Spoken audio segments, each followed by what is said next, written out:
Good morning, everyone, and welcome to Blissful Literati. This is our fourth discussion on tenses, and we have already covered tenses and their various aspects, as well as the simple present and simple past tenses in great detail. We have also discussed about the present and past perfect tenses. Those videos you will find in our language and grammar playlist. If you find these discussions helpful, do subscribe to the channel, and your likes will only inspire me to work harder. So now let's come to the discussion today. Today we are going to discuss the present and past progressive tenses. Progressive, also known as the continuous tenses. We will learn about the progressive aspect, the tenses, their basic formula. We will also talk about how to use these tenses and how to conjugate verbs in these tenses. But before all that, let's revise the basic ideas first. Tenses, the progressive aspect, and obviously the dual role of verbs. So let's begin. By now, we already know that the word verb indicates action. We also know that the main verbs, auxiliary verbs, and their combinations, they all serve to represent the time of the action and also how the action is perceived. So basically, what we're trying to say here is that we are bound by time. We are bound by action actually, and those actions are bound by time. So what happens is that the actions, the verbs, they can represent whether something is taking place right now in the present time, or whether something has already taken place in the past, or whether something is going to happen in the future. Apart from this, they also tell us whether something that is happening is a habitual action, or a repetitive action, or a one-time matter. So based on these roles, verbs provide two things. Number one, the time, that is the tense, and the second is the perceived portion, which is the aspect. First, let's talk about the tense. You see, tense represents the time of the action. That is, if this line, which is moving forward, represents a time frame, a time period, then there are two markers on it. The marker at the beginning that indicates the past time, and the marker at the middle that indicates the present time. So basically, it starts from the time which we have left behind in the past, and it comes to the point where we are actually sitting here right now discussing tenses, that is the present, and then it moves well ahead towards the future, that is the time towards which we all are moving together. Now it will do us good to remember that only two forms, that is the present and past, have their own unique verb forms. The future makes use of modal auxiliaries, and they do have their own past and present forms. So what we're trying to say here again is that take any verb, it will only have two basic forms, the present and the past. There are no future forms of any verbs. Future, shall and will are actually modal auxiliaries, and they have their own past forms in should and would. However, the present and past form which are available, the root forms of the verbs, we can tweak with it, we can improvise on it, change it to fit our purpose. For example, soon we will learn how to add ing at the end of the present form of the verb, that is the first form of the verb, to create the present participle form. Yes, my dear friends, today we will talk about the present participle forms and how to use it in the continuous tenses. So let's move on to the progressive aspect. Progressive aspect is made by using the be verb and the present participle. Here we are, formed by adding ing, and it can indicate a continuous action in present, past, and even in future. So continuous action, that is the action which is going on, progressive, from one to another. It is a continuous process, and that is indicated by using the be verb, whether in the present form or in the past form, the two basic root forms, if you remember, and the present participle form, which we get by adding ing at the end of any verb. For example, if the main verb is play, we get the present participle form by adding ing at the end of it, that is playing, playing. Now let's talk about the formula, the present progressive. First of all, if we want to make a sentence, affirmative sentence or a negative sentence in present progressive, the formula which we will use is subject, then am is are, which is the be verb, and then verb ing, and then object. So verb ing, if you remember, is the present participle form, and am is are, these three parts represent the be verb in present time. So subject, then be verb, then verb ing, and then object.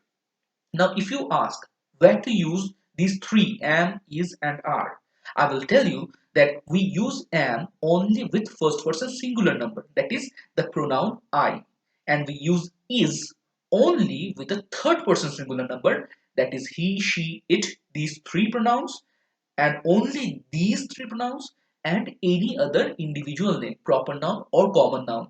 We use is with only third person singular and am with only first person singular.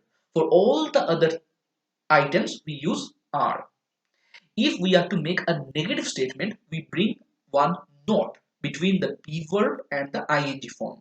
So subject, then be verb, then not, then the ing form, and then object. If we are to make interrogative statements, interrogative sentences, we will bring the be verb at the beginning of the sentence. So am, is, are will come at the beginning of the sentence, and then we will put the subject and the verb ing along with the object, and then a question mark. If we are to make a negative question, negative interrogative sentence, we can place the not in two different positions, either before the subject or after the subject. Always remember, do not place both nots in a single sentence. Either place one before the subject or place one after it, only one not.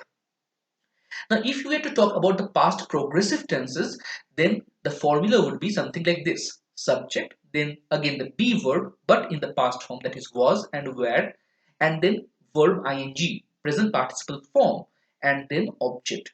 If we are to make a negative sentence, then we will bring one not between the be verb and the verb ing as usual. The only change here is in the be verb itself. In the present progressive, we were using the present form of the be verb, that is am, is, are, and in the past progressive, we are using the past form of the be verb, that is was and were. Other things remains unchanged, and so it is with the interrogative sentences. The be verb will be brought forward at the beginning of the sentence, then the subject, and then verb ing plus object, that is present participle and then object. Again, if we are to make a negative interrogative sentence, there are two places where we can place the not, either before the subject or after it. But again, I repeat, do not place two nots in a single sentence. Either place one before the subject or place one after it. Now, moving on to the next part, let us discuss the present progressive tense. The present progressive indicates some action that is going on at the present moment. It may also suggest some action going on for a long period of time. So the action which is going on right now, this discussion, it is continuing, it is going on. So this is a continuous thing, a present progressive in the present time. Sometimes the action may go on for a long time. Again, since it is going on, continuing, it will be present progressive only. For example, we are playing cricket. So right now it is going on, the game is on. Or they are putting the plan into effect in this semester. So you see there is a plan and there is one whole semester of 6 months to put it into action. 6 months, 4 months, whatever be the semester. So you see a longer period of time. Cricket match maybe 10 overs, maybe 50 overs, maybe 20 overs. Semester, months we are talking about. So it can be a shorter period of time, just the present moment, or some action that goes on for a longer period of time. Next, we use present progressive to indicate habitual action. For example, he is always mixing up between peremptory and perfunctory. So peremptory and perfunctory, two words, and he's always mixing up. He's confused with these two words, and this is his habit. He always makes this mistake. So we use again present progressive or present continuous to indicate this thing. Finally, we use it to state something which may not actually be going on right now but is emotional or intense, and to give it a personal touch. Maybe right now it is not right now happening, exactly at this moment it is not happening, but it is going on at the background. But we are emotionally connected to it, or maybe it is generating some intense feelings with us, and maybe we are personally involved in it. So there we use present progressive or present continuous tense. For example, the operation is costing a lot of money. And just consider this operation costs a lot of money. Same sentence, but one is using present progressive and the other using simple present. So you see the operation costs a lot of money. In this case, we can talk about any general operation. We're just discussing any operation. It costs a lot of money. We are not personally involved in it. But when we say this operation is costing a lot of money, it means somebody in our family, with our relatives, friends, anyone related to us, near us, dear to us, they're undergoing that operation. And that operation is actually costing a lot of money from us. So we are personally connected to it. In this case, the expression, the feeling is emotional and intense, and that can only be achieved by using the present progressive tense. The simple present tense makes it general. Now let's talk about some more usages of present progressive or present continuous tense. For example, to indicate an action which begins before the point of speaking and continues after it. So something started before. Right now we are having this discussion, but something started before and that will continue even after this point. So there we use present progressive. For example, at 8, mom is cooking dinner. Basically, she begins cooking before 8. She doesn't start at 8. She starts before 8 and continues even after. You see, cooking cannot be completed, say, within 1 minute or 5 minutes. It takes time. So, starts before and continues after. We also use it when we express that something, instead of being actually continuous, it appears to be continuous. That is not actually going on, but well, it looks like it. For example, he is always working. Doesn't mean he's working 24 into 7, all 7 days, 24 hours. No, that is not the case. But it appears that he's working all the time, spends too much time, not only just now, he spends more than enough time in work. So he's always working. Instead of being actually continuous, he appears to be working all the time. To indicate a planned future action. Now, this is very important. We can also indicate future timetable, future action with present progressive tense. But remember, in this case, there needs to be a fixed timetable.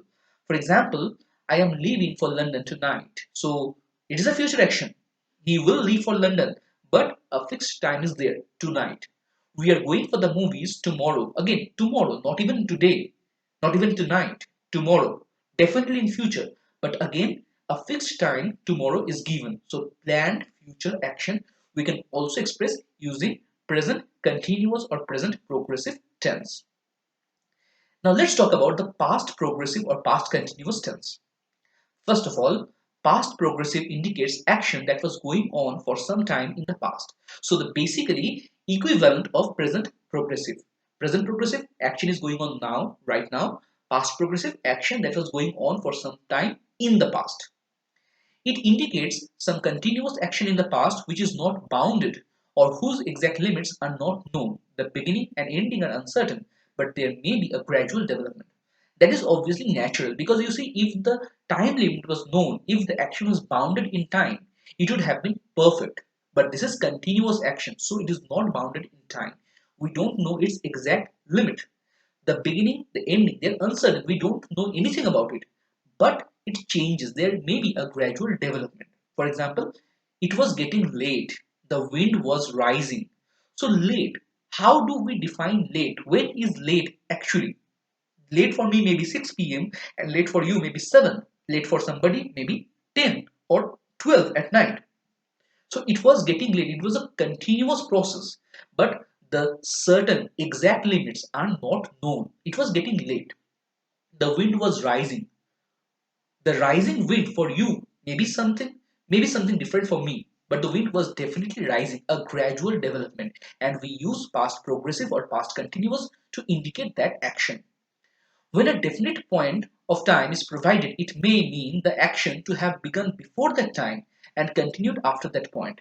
That definite time expression can be replaced with simple past tense. So again, let's have an example. At 8, mom was cooking dinner. So she started before 8 and continued after. It is again the basic equivalent of the present progressive action. She started before 8 and she continued even after. They were having tea when I came home. So my coming home is a particular point of time in the past. And they were having tea. They were having tea before I came home and they continued having tea after I reached there. So again, we use past progressive tense to indicate the continuous action and the other point of time that we relate to in this context may take simple past form, like in I came home. Now let's talk about some other usages. For example, in indirect speech as an equivalent of present continuous tense, that is basically narration change. For example, he said, I am going for a walk. Now note the reporting verb said. Because the reporting verb is in past tense, we must remember that when we report the speech, it will also be in the past tense. And in that case, I am going for a walk will be translated into past continuous tense. He said that he was going for a walk to indicate some habitual action but in the past. Just like we can indicate some habitual action in the present with present continuous, we indicate some habitual action in the past with past continuous. For example, he was always irritating his sister. She was always watching the news. It was his habit to irritate his sister. It was her habit to watch the news, some continuous process, some habit, but not anymore. It was in the past. Now let's talk about the conjugation of the verbs. First, we'll talk about the present progressive. You see, we have three persons, first person, second person, and third person. And then we have the singular and plural number. So basically, in the first person singular, you can see here, with I, we use am. I am playing, but it becomes we are playing. In the second person, you are playing remains you are playing because the pronoun you remains you in plural. In the third person, he, she, it, and again you see we use is here. He, she, or it is playing, but in plural, they are playing. Now let's talk about the past progressive or past continuous tense. Here we have again the three persons and singular and plural. But here you see one minor change. I was playing. The be verb has changed from am is are to was and were. I was playing becomes we were playing. You were playing remains you were playing. And he, she, it was playing. So in the past progressive tense, we use was in two places with first person singular and with third person singular. So was, he, she, it was playing becomes they were playing in plural. Now let's finally talk about the progressive diagram. Here we have again one definite line and we have this one marker which is in past. We have also another marker which indicates the now.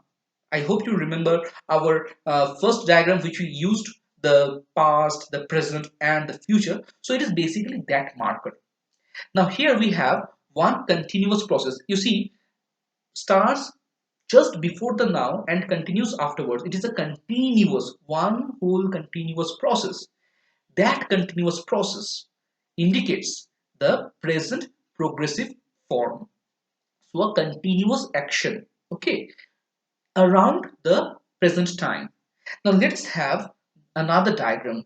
Again, the same points, the beginning, which is the past point, and the right now point, which is happening right now, right here, the present time, and we have the future point, which is the point moving ahead.